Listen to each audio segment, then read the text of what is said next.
kesempatan malam hari ini saya juga ingin artinya menjelaskan daripada Thariqah. Kalau kemarin Qadiriyah, sekarang saya lebih fokus kepada Syadziliyah yang puluhan tahun secara sanad, silsilah, dan dalam tawasulnya mungkin sudah banyak yang menganggap bahwa Habib Lutfi ini mengambil sanad Syadziliyah ini dari Habib gurunya. Ini ada ketimpangan yang sangat luar biasa. Sebelum saya lebih jauh membahas ini, mari kita sama-sama, karena ini adalah Thariqah Syadziliyah. Kita tahu pendirinya, pencetusnya adalah Al-Imam Abu Hasan Asyadzili. Abu Hasan Asyadzili ini beliau pernah menyampaikan di dalam makalahnya, fal yaqra fi kulli yaum hasbunallah wa ni'mal wakil, ni'mal maula wa ni'man nasir. Jadi Al-Imam Abu Hasan Asyadzili ini pernah menyampaikan supaya kita ini selalu utuh keimanannya, dimudahkan segala urusannya, maka setiap hari jangan pernah lepas membaca hasbunallah wa ni'mal wakil, ni'mal maula wa ni'man nasir. Itu Al-Imam Abu Hasan Asyadzili sebagai pendiri Thariqah Syadziliyah. Sebelum saya jelaskan ketimpangannya di mana sanad silsilah Thariqah Syadziliyah yang dipegang oleh Habib Lutfi ini, nanti saya kasih pembanding dengan sanad silsilah Thariqahnya yang ada di Pondok Petak Telung Agung. Saya ada dokumennya, nanti kita bahas. Sebelum lebih jauh, saya ingin menjelaskan dulu asal muasalnya Thariqah Syadziliyah ini ada itu dari sejak kapan. Kita tahu Al-Imam Abu Hasan Asyadzili, beliau ini lahir di abad ke-7. Beliau bukan orang Syadzili sebenarnya. Beliau adalah orang Maghribi, orang Maroko, Afrika Utara. Beliau lahirnya di situ. Singkat cerita, ketika beliau sudah berguru dari sekian banyak guru, beliau punya guru yang namanya Abul Fath. Abul Fath ini memerintahkan kepada Abu Hasan Asyadzili untuk mencari Qutbul Ghaus. Kamu cari seorang guru yang pangkatnya Qutbul Ghaus. Nah itu Pak. Jadi beliau keliling dunia musafir. Makanya kalau di dalam Syadziliyah itu ada biasanya Pak, kalau setelah talqin ijazah itu ada istilah kaifiyah untuk riadohnya ziarah ke makom-makom selama 40 hari. Ziarah ke wali-wali gitu, ke yang sudah meninggal gitu.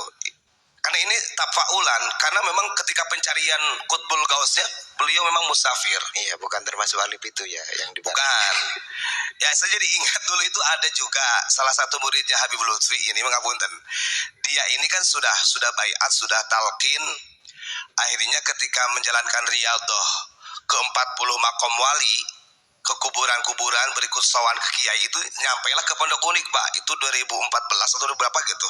Saya masih ingat. Kita taruh di atas. Akhirnya ketemu sama Abah kan. Kata Abah itu sudah, karena dia orang Sunda, orang Sukabumi. Kamu kalau ikut saya, sudah kamu pulang aja ke Sukabumi, gak usah dilanjutin. Padahal waktu itu dia baru 20 makom lah, belum selesai 40 Pak. Baru dia bingung, aduh terus gimana Pak Kiai, saya belum selesai riyadhahnya, karena amanah dari Habib Lutfinya harus sampai selesai 40 hari riyadhahnya. Akhirnya kata Abah, udah pokoknya potong kompas aja sudah, kamu balik. Iya, dan waktu itu memang puasa Pak, harus puasa 40 hari itu puasa. Riyadhahnya begitu. Dan yang hebatnya lagi ketika di sini sama Abah dikasih makan, siapin makan, kasih rokok, makan itu orang. Akhirnya orang itu ya udahlah, kalau memang Abah ya istilahnya yang nyuruh ya buka aja, dia buka dan pulang Pak. Pulang selepas beberapa tahun kemudian lah gitu, dia punya majelis ternyata. Alhamdulillah sudah punya majelis. Nah ini kalau secara riyadhahnya kan gak nyampe tuntas 40 hari gitu kan. Saya masih ingat, karena orang Sunda kan saya yang ngobrol juga waktu itu di atas. Dia sampai bingung, gak usah bingung sampean mau cari wali yang sudah mati. Kalau sampean yakin yang dimaksud dengan ziaratul wali 40 ini ya bukan di kuburan yang sudah mati saja. Artinya banyak makna, karena pencarian puncaknya pada waktu itu Abu Hasan Asadili itu diperintahkan oleh Syekh Abdul Fath itu mencari Qutbul Gaus, wali yang memang pada waktu itu menjadi wali kutub yang masih hidup, yang pada akhirnya singkat cerita beliau ketemulah dengan Syekh Abdul Salam Al-Masis. Nah, itu guru yang sangat berpengaruh, menjadikan cikal bakalnya Sadiliyah itu ada. Ketika ketemu sama Syekh Abdul Salam Al-Masis, karena beliau waktu itu ada di atas gunung di dalam gua lagi kholwat, begitu dia mau nyampai ke tempatnya Syekh Abdul Salam Al-Masis, itu hebat, itu daripada karomahnya Pak, karomah Syekh Abdul Salam Al-Masis. Jadi semua keilmuan, artinya apa yang dia punya itu terasa luntur semua. Artinya disucikan total. Sebelum naik ke gunung itu ketemu sama Syekh Abdul Salam Al-Masis. Akhirnya ketika sudah bertemu sama Syekh Abdul Salam Al-Masis, cuma satu Pak yang dipertanyakan itu. Dia itu ingin mencari jawaban daripada Ismul A'zam, Ismul Zat. Artinya hakikatnya Ismul A'zam, hakikatnya Ismul Zat itu seperti apa? Kalau kita kan secara lafziyah tahu Ismul A'zam atau Ismul Zat ya Allah, ya Allah, kan begitu. Tapi bukan itu yang dicari oleh Abu Hasan Asadili. Maka yang berperan sangat berpengaruh membentuk seorang Abu Hasan Asadili menjadi pendiri tarekat Sadiliyah itu Abdul Salam Al-Masis. Akhirnya beliau udah ketemu, dan di mana-mana juga nggak ada yang namanya wali mengaku wali, itu nggak ada. Cuman masyhur bagi kalangan para wali yang lainnya memang itu wali kutub. Orangnya sangat sederhana dan dia tidak mengatakan anak wali kutub, tidak, nggak pernah. Nah akhirnya setelah berguru beberapa lama dengan Syekh Abdul Salam Al-Masis, beliau diperintahkan ke daerah Sadiliyah. Nah di situ juga sudah dikasih wejangan. Nanti kalau kamu sudah sampai ke daerah Sadiliyah, kamu akan mempunyai gelar Sadiliyah. Nah di situ. Dan yang menjadi wasilah bertemunya dengan Nabiullah Khidir yang melalui Syekh Abdul Salam Al-Masis. Nah setelah ketemu sama Syekh Abdul Salam Al-Masis itu juga masih berjalan lagi Pak. Seluruh Afrika itu sampai dia ke Sadiliyah. Wah Tunisia, semuanya di jalan beliau. Musafir. Makanya ada tradisi di dalam Sadiliyah itu kalau sudah talqin baiat pasti dia musafir selama 40 hari. Artinya ke makom-makom, riyadah seperti itu. Yang kemudian akhirnya bertemulah dengan Nabiullah Khidir alaihissalam. Singkat ceritanya begitulah dalam Karamatul Aulia itu. Nah setelah itu akhirnya beliau melalui bimbingan guru dan mendapatkan SK melalui dari Nabi Khidir. Kalau dulu itu kan memang Pak, wali itu kan SK-nya itu harus nunggu Nabi Khidir dulu Pak. Kalau sekarang kan tanpa harus ada Nabi. Sekarang itu kalau bagi jadi wali itu gampang, tanpa harus nunggu Nabi Khidir, Nabi Muhammad, gak usah, SK-nya gampang. Ya, sekarang itu mendirikan sufi dunia. Itu tercatat. Jadi SK nggak mudah jadi wali itu, ya. Harus ada persetujuan dulu dari Nabi Khidir, dari para wali yang lain, dari khususnya Nabi Muhammad SAW. Sekarang mah asalkan dekat dengan orang yang hebat aja bisa dapat SK wali. Nah itu bedanya ya. Nah singkat cerita lah. Saya Ustaz potong ini biar agak menjadi pemahaman. Oke. Yang di sini artinya beliau kan mendapatkan dari Syekh Salam Al-Masis gurunya. Ya gurunya kan gitu. Lah ini ada yang diangkat dari anak buahnya, semuanya nih gimana? Apakah calon ketua partai atau calon apa kok yang mengangkat itu malah dari bawahnya? Kan ya lucu kan gitu loh. Hari ini yang kayak gitu kok masih dibangga-banggakan. Monggo Ustaz. Oke. Nah singkat cerita setelah menetap di Sadiliyah, nah beliau membuka atau istilahnya membuat suatu ajaran torikoh yang namanya Sadiliyah. Nah ini menyebar, pada mulanya menyebar di Afrika, di Libya, Tunisia, bahkan sampai ke Nusantara. Tapi catatan ya, kalau yang pertama kali masuk ke Nusantara ini, yang tua tetap Qadiriyah sama Satariyah. Ingat-ingat, Sadiliyah akhir-akhir. Dan saya juga kadang-kadang ingin meluruskan Pak, kebanyakan orang ini sering ngomongnya bukan Satariyah, Satoriyah gitu. Dan yang Karena kan itu yang mendirikan Satariyah itu Abdullah Sattar, Pak. Itu kan dinisbatkan kepada Syekh Abdullah Sattar, harusnya Satariyah, jangan Satoriyah. Kalau Sator pakai to. Tapi saya juga beberapa kali waktu di Tangerang ngobrol sama Kiai Hafiz, saya bilang, dia kan orang Jatman. Pak Kiai, saya bilang, loh kenapa kalau di Jatman kok gak pernah dibenerin tuh istilah Satoriyah ini? Itu kan Abdullah Sattar. Saya bilang, oh iya ya Abdullah Sattar, ngakuin dia. Artinya, kalau hanya sekedar ini kan alasannya ilat Jawa nih kata nggak bisa. Tapi Sattar mah bisa aja Pak. Wong dari tok ke tak gitu. Artinya biar nanti nggak salah. Karena yang mendirikan Satariyah ini Abdullah Sattar. Makanya daripada orang yang mengatakan Satoriyah sering saya bantah. Bukan Satoriyah, yang betul Satariyah. Itu ya yang paling sepuh ke Indonesia itu Qadiriyah sama Satariyah. Oke. Nah setelah berkembangnya Sadiliyah di Nusantara, ini catatan, maka Thariqah Sadiliyah ini tidak lepas jalurnya dari Kiai Haji Ahmad Nahrawi Muhtaram. Ini harus jadi catatan, ibarat pondasi utamanya, sumbu utamanya nih. Dipegang oleh Kiai Haji Ahmad Nahrawi Muhtaram. Beliau lahir di Purbalingga, Jawa Tengah. Kita sudah ketemu sama murid-muridnya. Nah, yang membawa ke Indonesia Sadiliyah itu dari muridnya Kiai Haji Ahmad Nahrawi Muhtaram ini ada yang bernama Kiai Haji Abdul Malik Purwokerto.